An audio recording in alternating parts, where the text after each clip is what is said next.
What is going on, everybody? James Hancock here. I have some very bad news and some very good news today. Let's start with the good news. The good news is episode 9 of season 3 of Ash vs. Evil Dead, an episode called Judgment Day, was one of the best episodes they've had in any of the 3 seasons.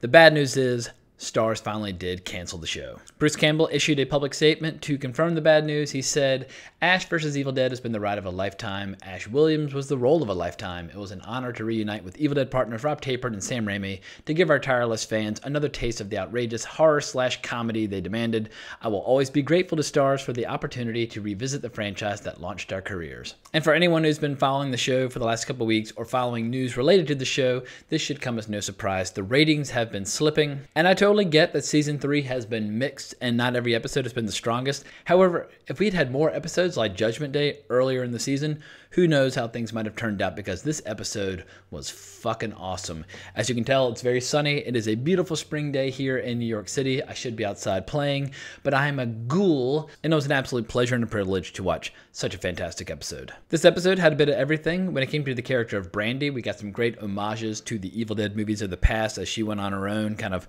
solo hero journey or trial by fire to become the kind of daughter that would make Ash proud. We had a fair amount of lore building. We had some fantastic humor, but we also just had this giant epic story beginning to unfold. It seems like with both this episode and the next, we're probably going to see the largest scale action and combat in the franchise, probably since the finale to Army of Darkness. And I knew from the word go that this episode was going to be killer because the opening was insanely hardcore. The episode begins with Ruby and Kaya torturing the hell out of the Knight of Samaria and peeling a giant patch of her skin off in order to write on it. This actually might be the first time we've seen a page of the Book of the Dead being prepared. It ain't pretty, and when this girl tries to escape, Kaya hunts her down and jabs at her eyes with her thumbs. The show's had many killer pre-title scenes that are fantastic, but this was definitely one of the most gruesome. But as soon as this episode is underway, it's just moving. There's so much going on. Ash's main concern is just figuring out why Kelly was not able to come through the rift with them and reuniting her with her body. And he's just firing off one-liners and jokes the entire episode. If you like the good old boy side of Ash, this episode holds nothing back. He's basically chugging beer and shoving potato chips in his mouth and listening to music and just beating the shit out of people the entire episode. But for fans of the old school Evil Dead movies 1 and 2, this episode had so many great little callbacks as Brandy is really forced to kind of step up and hold her own. We get a killer POV shot going through the house as she's being chased, and then she goes into a woodshed where just all hell breaks loose. She accidentally leaves Ash's boomstick outside, so she's forced to resort to a lot of household items, but even just little shots when she's like against the door and the door's being hammered on over and over again, and how when the door stops, how she yells 1 or 2 more extra times. I mean, if you're an Evil Dead purist, this particular scene is just delightful. We get an interesting bit where her dead mother calls through her phone, and when Brandy touches it, it turns into basically like a Book of the Dead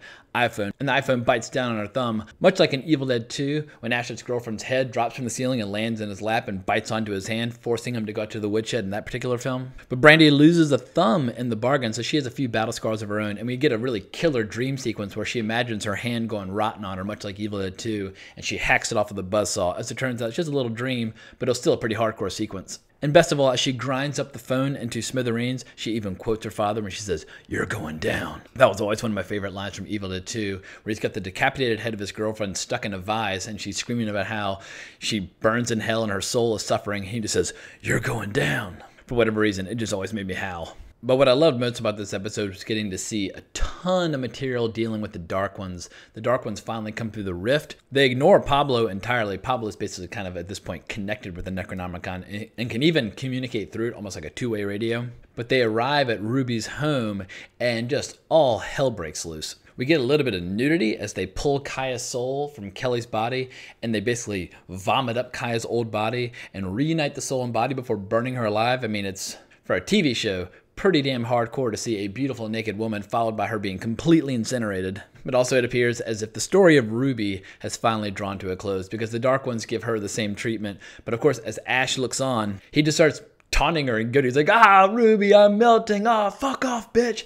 Maybe it's a little mean to be rubbing her nose in the fact that she's being burned alive, but after all the adventures they've shared together, I think Ash's reaction was most appropriate. But what I love is how Ash is driving away and he's talking with the Necronomicon, trying to communicate with Pablo and Brandy, and he's not even looking at the road, and he hits someone. Granted, it turns out to be a deadite, but they could have just as easily been just a normal human being, but he hits one person, he's like, "Oh," and there's blood all over the place, and he hits another, because as we see, the town is starting to be be overrun with Deadites. We get a really creepy, eerie moment in the bar where somebody's trying to order a drink and the bartender turns around. He's a Deadite. He's been peeling off chunks of his face. I think it's absolutely essential for every once in a while a Deadite to actually be kind of scary. I mean, my all-time favorite Deadeye appearance has to be in Evil Dead 1 when they're playing with the cards and trying to do an experiment with the ESP. But this franchise always needs cool intros of terrifying Deadites. But the stakes jump to a completely new, unexplored level for this franchise when the Dark Ones and the Necronomicon and the Missing Pages are all reunited,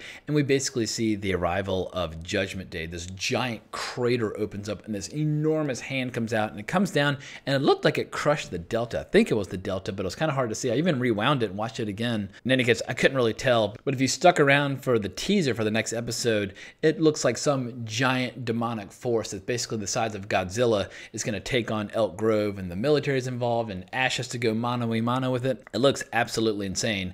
And luckily, thankfully, we see that Kelly is reunited with her souls. So Kelly will get to participate in the battle, because I feel like while Ash might be the star of Ash versus Evil Dead, the show is not the same unless Pablo, Kelly, and Ash are standing side by side going into combat together. So while I'm a little sad that the show is drawing to a close and we only have one more episode to go, I like to think that somewhere Bruce Campbell is kicking back, enjoying a Shemp's beer, and enjoying a well-earned vacation. This guy, he's been one of the hardest working guys in showbiz for like 40 years, and if he wants to take a couple of years off and chill, he's earned it. But something tells me 1 or 2, 3, 4 years from now, he'll get the itch. Sam Raimi will get the itch. Rob Taper will get the itch. They'll get the band back together, and they'll give us a 4th Evil Dead movie that will hopefully combine the best of the old with the new, because I think there's so many things about Ash versus Evil Dead in these 3 seasons to enjoy. It's quite different from the original movies, but I've absolutely loved the journey, and I'm just going to sit back and savor the final episode when it comes next week. So I hope you enjoyed my recap and review. Please consider subscribing to my channel. If you want to talk more, you can always find me at Colbrax on Twitter, or just leave me a comment in the comments below, and I'll be back at y'all later this evening to review the new Season 2 premiere of Westworld, which I'm very fired up to see.